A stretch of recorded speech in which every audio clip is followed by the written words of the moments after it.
Hey guys, my name's Kurt and we're out camping this weekend in southern British Columbia with my good friend Victor.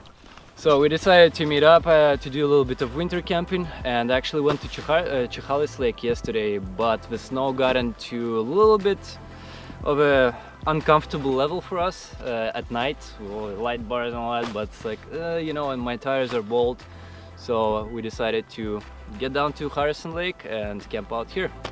In 2.5 weeks from now, I'm gonna be traveling to Baja. This is gonna be my second big trip of this year with only a 2-month gap. And to be honest, I would say I'm a little scared about this one. I was scared about last one too, but it was because I've never done anything like that. Now I've done it, but now I'm scared about traveling in a developing country all by myself. You know, it's quite different from the US or Canada.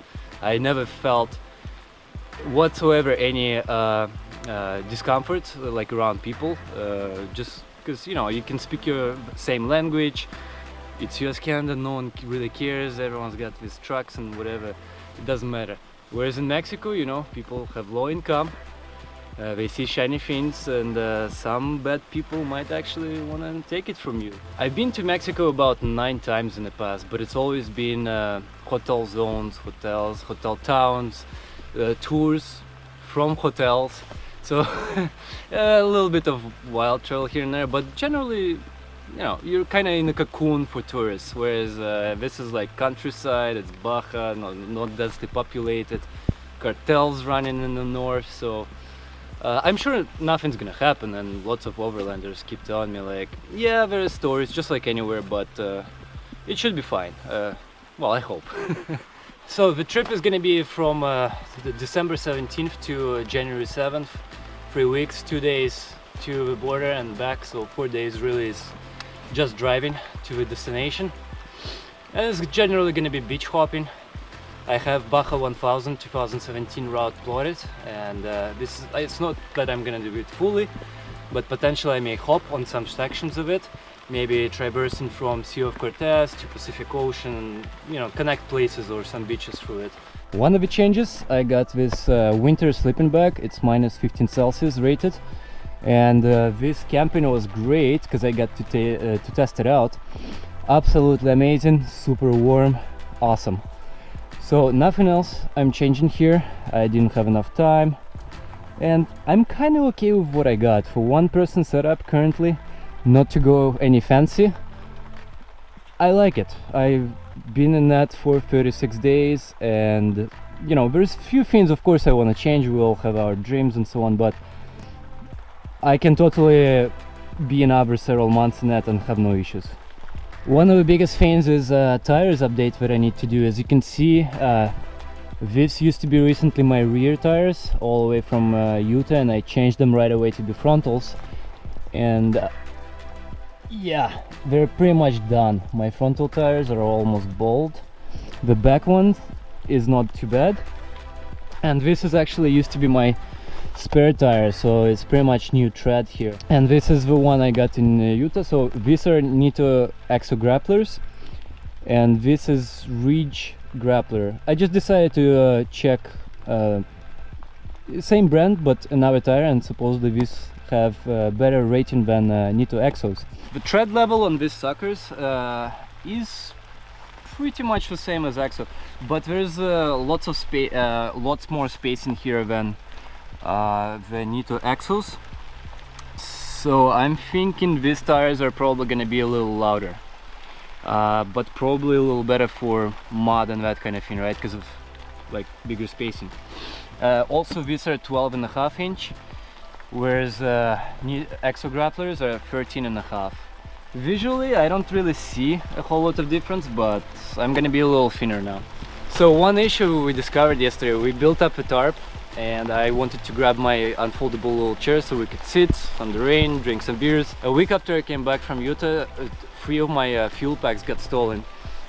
I had 2 on the sides right here, on the strap, the little ones, but the rotopack mount, they didn't have locks, and it was silly of me to just assume no one's gonna take it eventually. So one day I came out and someone just simply twisted the the lock, not even the lock, just the harness off, and they just took it. Thankfully they didn't take the strap. So I'm not gonna have that for Baja. It's extra purchase and really I don't need it right now, it's okay without it. And then few nights after that I had one of the bigger ones here get stolen, and it was actually on a locked mount, but I guess when I came back from hotter environments in Utah to Canada, they shrunk, and because they shrunk the lock got loosened, and that's how they could have just twisted it off, you know, breaking a little bit of plastic. That's how they got it off, because it was dilemma for a few days. It's like, how, like the lock is still there, everything's still there, but the pack is not there, like how would you do that? So since then I have all kinds of locks, chains, big chain over there, 3 chains coming up, because going in Mexico I'm gonna basically essentially put the packs here and gonna run wires around harnesses here, like just kind of interconnect, lock them with chains and all that stuff. So yesterday I discovered that I'm missing a key from my roof pod. We arrived here, set up tarps. I wanted to take out like portable table from there, and out of that whole thing, all these keys, there is no pod key. I don't know where it is. I need to hustle in the next 2 weeks, whatever time I have left, to go somewhere and change the lock, drill it or something, or what my buddy Kurt here suggested to do a certain thing, but I'm not gonna say on the camera. So for the Baja trip I've ordered a land anchor, having been stuck in the Lockhart Canyon, which saved me lots of money. If I didn't have winch, I would have resorted to that search and rescue that happened, except they were able to only get me out, not the truck. So I would have had to return to Moab, look for some crazy off-roaders with a little heavy rig that could pull me out. But in the last like 10 minutes before rescue arrived, I managed to winch myself out with like some very distant trees on the wash shores. In Baja, most likely I'm not gonna have such luxury. There's gonna be sandy beaches and that's about it. So this thing would be completely useless. That's why the land anchor, it's not, it's a foldable one. I think it's Smithy built Wasp. It's one of the cheaper kind, but it gets the job done. And it's compact, because some of the land anchors that exist, they're like this, they're not foldable. Like Spade one, I think it's one of the best. I have no idea how much it costs, probably like into beyond 500 bucks, but it's also not foldable. It's like this giant thing you need to store on the roof or something like this. So this is gonna be another addition for safety, the land anchor. Another addition is I just ordered a used GoPro, second one, and simply so I can have this camera right here at, like, basically have it sit on the seat right there. Anytime I want to grab, say, something, I can quickly just do it, or position into window and shoot. Whereas second GoPro is always going to be mounted on the roof just to catch the road, because each time I had to say something on the last trip when I tried to shoot, like each time I want to say something, I had to get out, unmount that thing over there, put it back, put the mic on, and it's like every time it's 5 minutes. You count how many times through the day this was, it's like easily could add up to an hour each day. So that's gonna be my video shooting upgrade, or rather optimization. Should cut down, should make trips more enjoyable, less work, more joy. So finally I got my Mavic from repairs. I lost the gimbal function. I didn't crash it, the gimbal just stopped working at after Mojave Desert on the last trip. So I came back, procrastinated. After the trip, 2 weeks later, I sent it for repairs, did all the paperwork, and there's way more paperwork you need to do than for Americans, because I need to ship it to California. And finally, 2 days ago, it arrived. So I haven't tested it yet. I thought I would test it on this camping trip. Like if they connected the remote, if I can log in with my app, like this kind of things, just kind of change settings, preset up things. But it's raining, so unfortunately no testing. But I missed this body. Spark is great, but this thing just has way more function. It allows you for driving and shooting at the same time. this allows you to do some cool stuff. Spark, it's way too manual, it's way too slow, it's super hard to do anything with that. Side note, Victor could have gotten up and done some shooting without the rain this morning, except for he slept in quite a bit. I had a whole cup of coffee before this guy was even up. When my Rotopex got stolen, I posted it on my Facebook page, you know, kind of crying a little bit. And one of the guys actually pinned Rotopex guys to that post, you know, just kind of hashtagged them. And one of the rangers came and was like, oh, it sucks, you know, that you have your stuff stolen. I hate it. How about we help you out and send you one? And I didn't think anything of that at that time. But he did ask me for an address later, and actually just yesterday I got my Rotopack. So big thank you, Rotopack guys. Thank you very much. I totally gonna have my full fuel set up for this trip, minus the two little ones, but I'm more concerned about the big ones, so that's good, because Baja is one, and there is even a highway stretch where for 200 miles you don't have gas stations, so it's gonna be used. Thanks a lot. Let's go have fun. All right.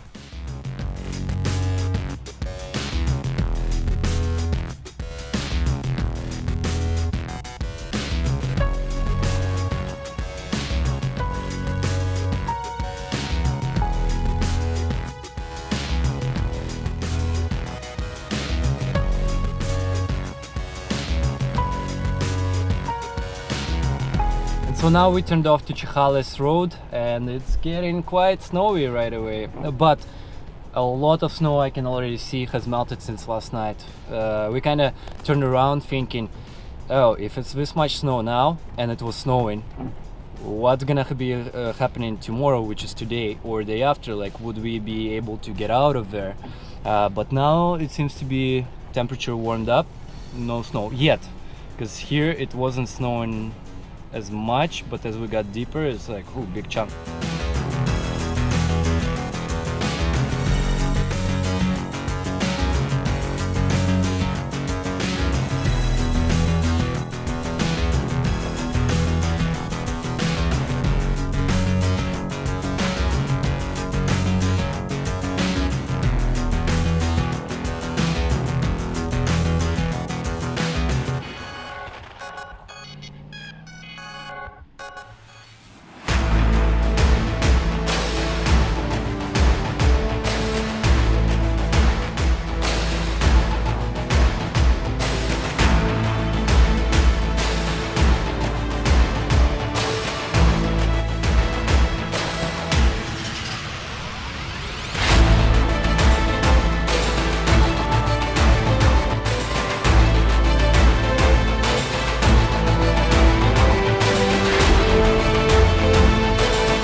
Alrighty, we arrived at Chihales Lake, and snow went down by at least half from yesterday. Way, like yesterday we were like, no. And he doesn't have a winch, I do, but I have bolt tires and he doesn't, so it was like bad combo to risk. And down. Straighten out, straighten out. Straighten out your wheel.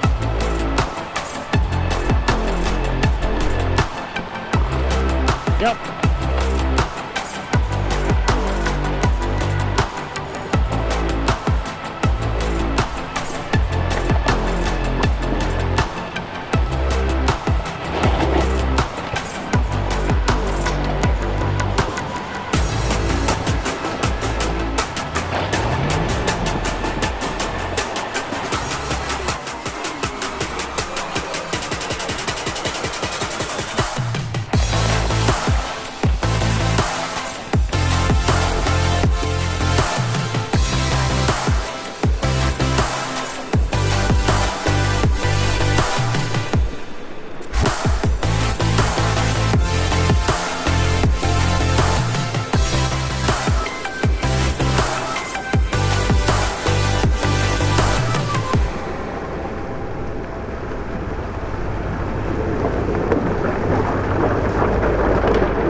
Alrighty then, so let's cook some meals. Got plenty of beer in the fridge, tons. And some veggies, mushrooms, sausages. It's gonna be a feast. Sounds good. Cheers, bud. So we ended up not using this little cooking area under the tarp. All the cooking ended up being in my truck. So what I got going on, I guess I should mention the problem is when we try to cook on this outside, I have butane stove. I did hear in some nomad videos that butane works very badly in below 0 Celsius degrees, and today was the first time I actually saw that issue. The burning kept going out. So what we did is I kind of locked myself up here, just minus the canopy top, just this thing. Put the stove butane over there. That's my propane heater. Cranked it up, and while there's warmth going on, we were able actually to cook the food, and it turned out to be delicious somehow. And there's noodles cooking up right now in there. So that's the weird setup. And I never noticed the issue because when I'm alone, I'm inside, closed up, it's all warm in here, so just, you know, that never occurred to me that butane is an issue. So what it means, I think in my pod from now on I'll start carrying propane stove in case for cold weather somewhere.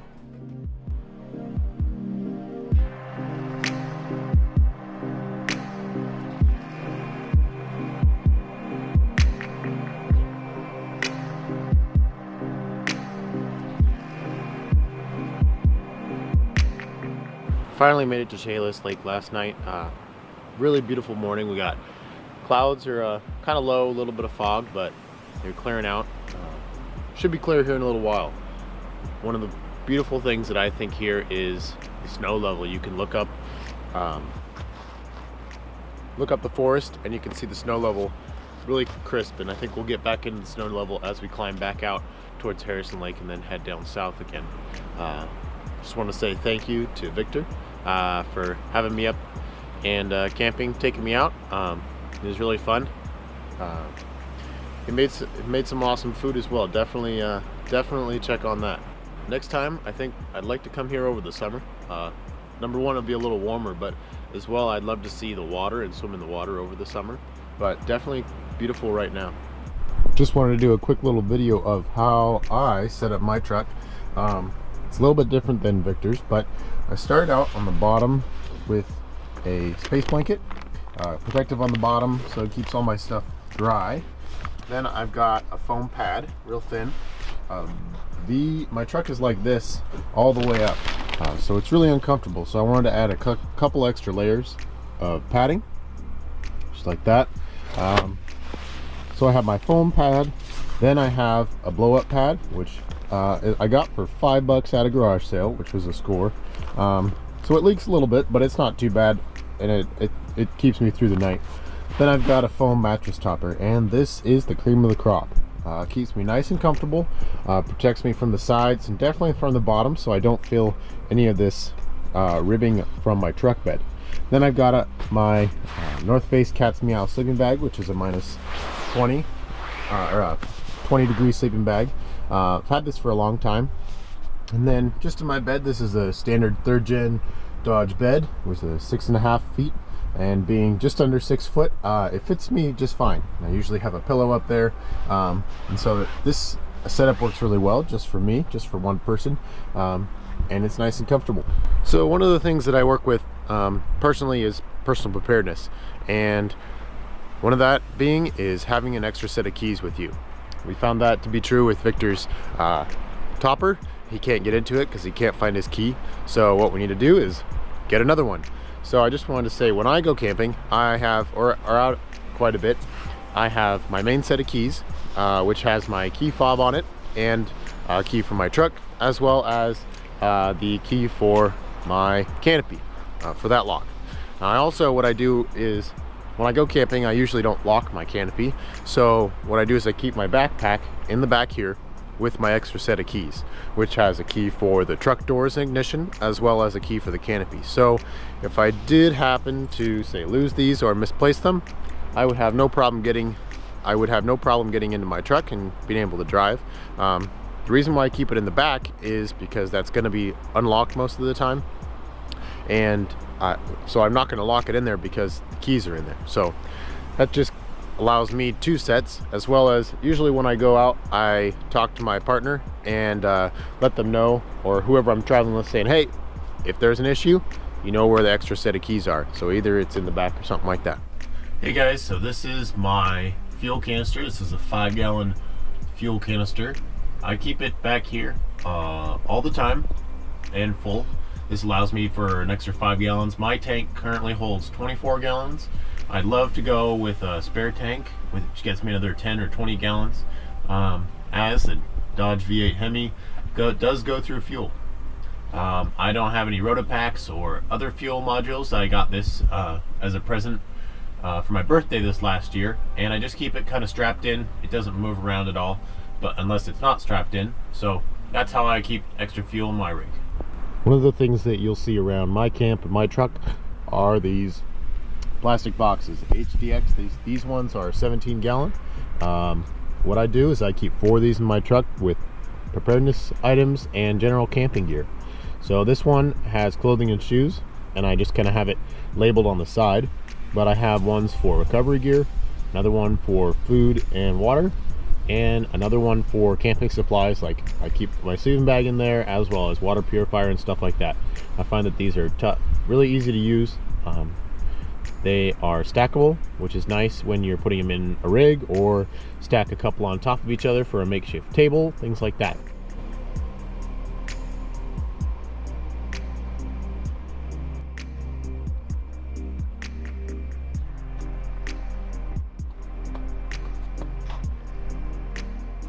We appreciate you spending your time with us, and we'll catch you next time out on the trail.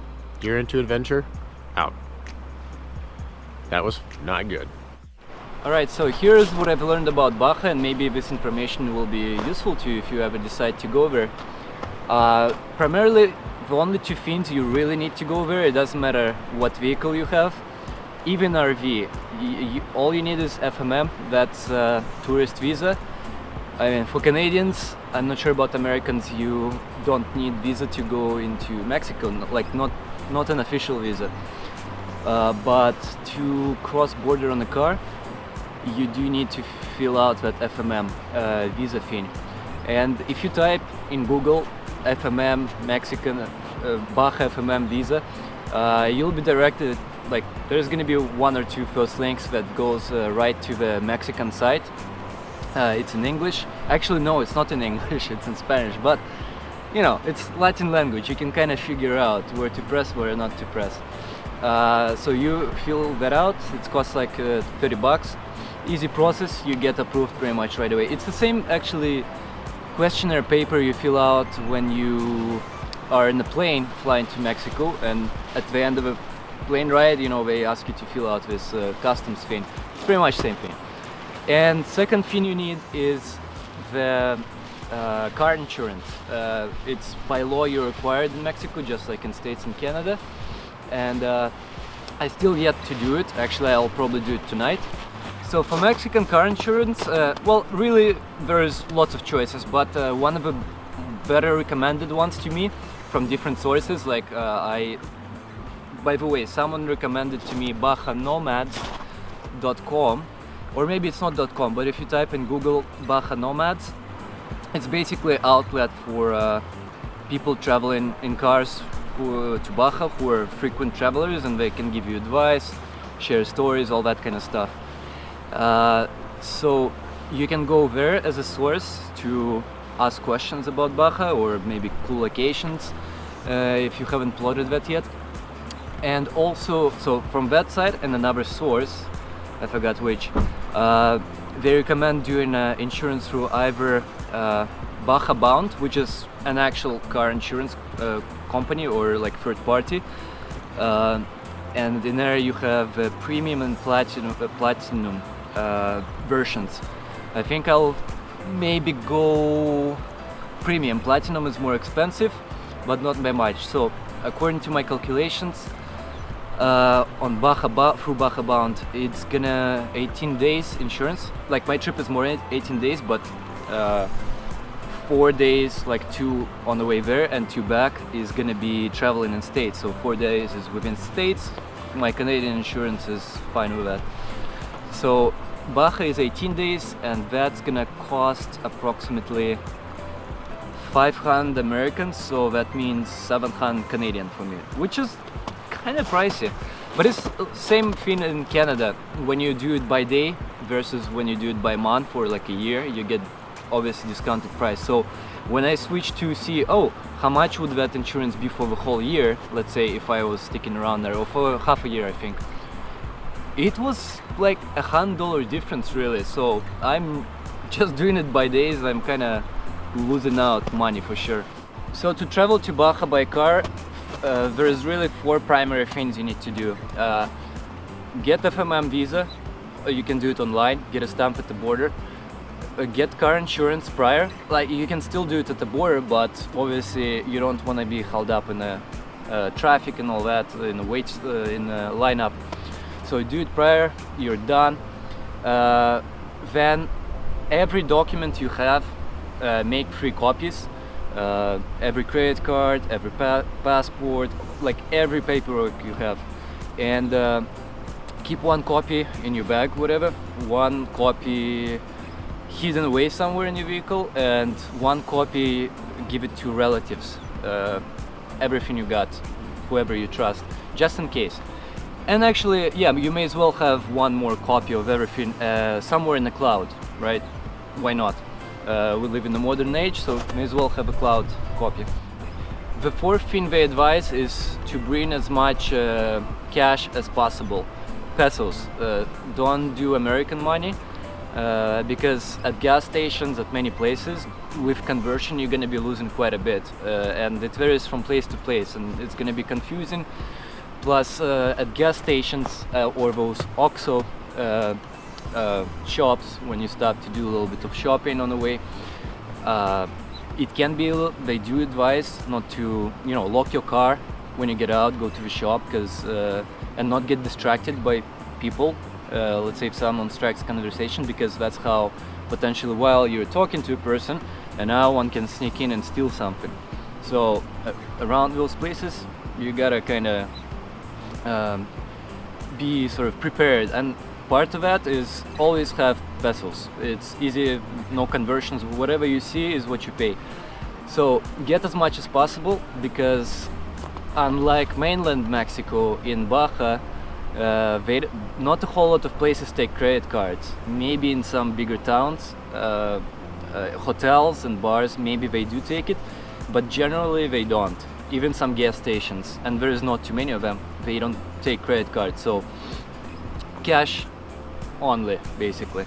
But also when you take that cash, the good advice they give, which makes sense, is spread it out. So let's say you have 2 grand, keep 500 bucks in your wallet, pocket bag, whatever, hide 1,000 somewhere in the car, no one can find, and maybe another batch somewhere else. So if you are getting robbed or something, or a corrupt policeman stops you, on you, you should have not a whole lot of money, and you can always say, oh, I don't have any more cash, I have cards. And they probably most likely gonna believe that, because hey, we're Canadian Americans, we're used to all this cashless society type of life, so not a whole lot of us carry cash. So when you potentially, if you open wallet, you show that, oh, this is kind of like all I got, it will be believable. Because yeah, as North Americans travel in the world, generally we're not a whole lot prepared compared to some other people. So the way I'm gonna cross Mexican border is not gonna be through Tijuana or Mexicali, which are general kind of points people cross through. In there, the lineup to cross the border can take up to 4 hours easily. Instead, I'll use a small town called Tecate.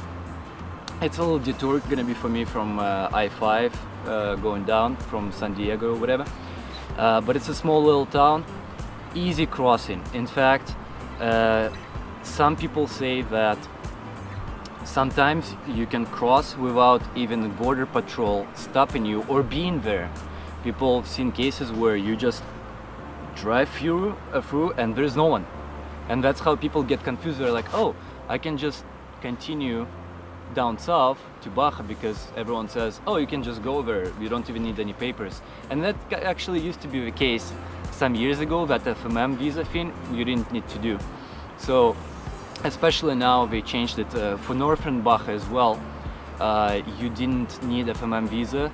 I think 200 miles down from border you didn't need FMM up till this year, and now you have to for the whole Baja or the whole mainland, kind of 100 miles from the border. And this is 2017 right now, so just keep that in mind. Again, get that stamp, right? So you need to stop somewhere, look for that building somewhere. It's probably not gonna be even indicated as some kind of official building. People saying it's a common thing crossing to Mexico, but there is no exact like sign that just says, yes, turn here, go here, follow this procedure. So it's easy to just miss that stuff and keep going. If you decide to travel to Baja with RV, you don't need to do vehicle import papers. If you decide to travel from Baja on a ferry to mainland, you do need to do vehicle import papers. I think you do them at the border, or you can also do it partially online and then maybe get verification step at the border. I'm not sure about that one. So Baja and northern towns throughout Mexico, throughout the whole US border, about 100 miles or so, vehicle permit is not vehicle, yeah, I think it's called vehicle permit, import permit. It's not required. After that, it is required. So just make sure you look into that. And if your vehicle is financed, like some kind of a lease, anything like that, when you do that import permit,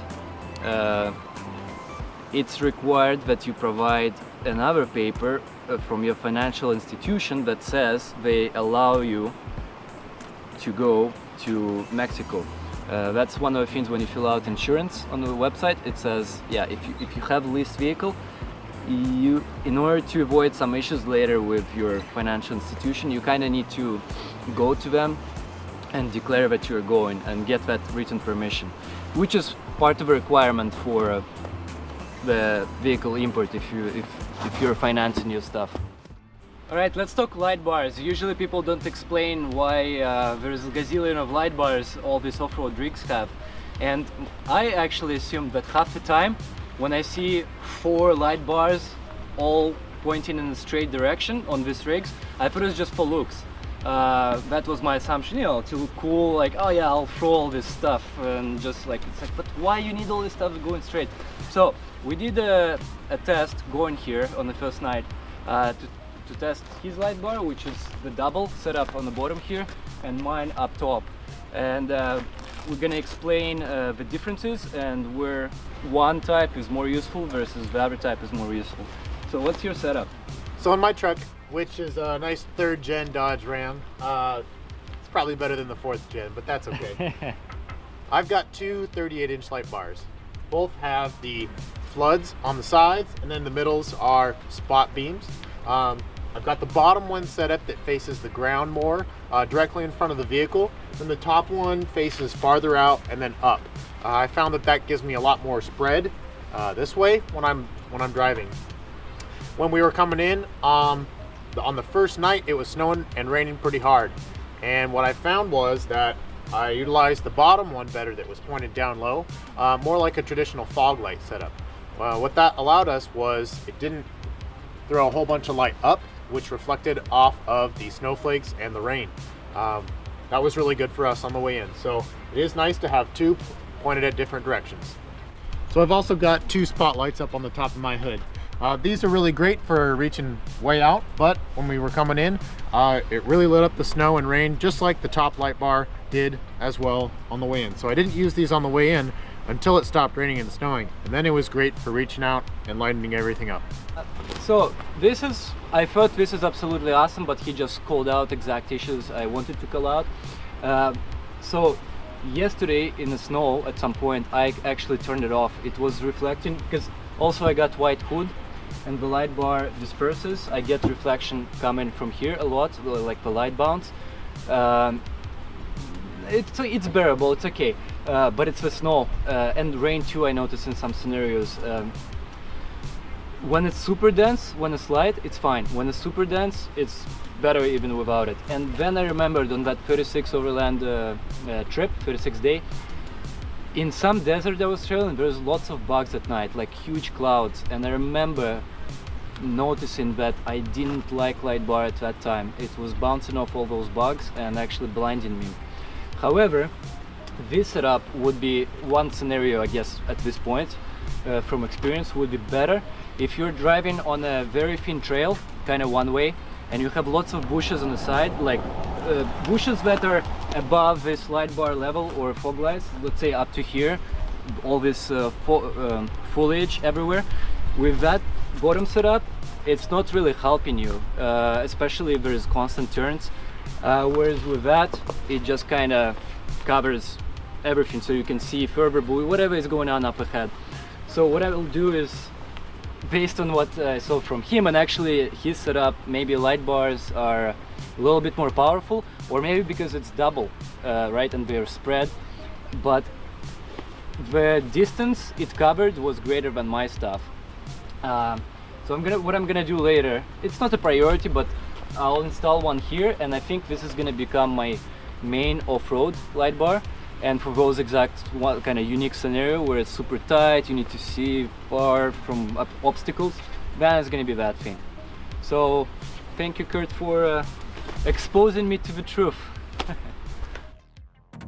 Hey comrades, don't forget to hit that like button and also leave a comment, and if you haven't subscribed yet, you should by hitting that subscription button and also bell notification next to it, so you can actually get my video updates both in notification in your video feed, and as well you can support this channel if you like my videos through PayPal or Patreon in the links down below or just after this video.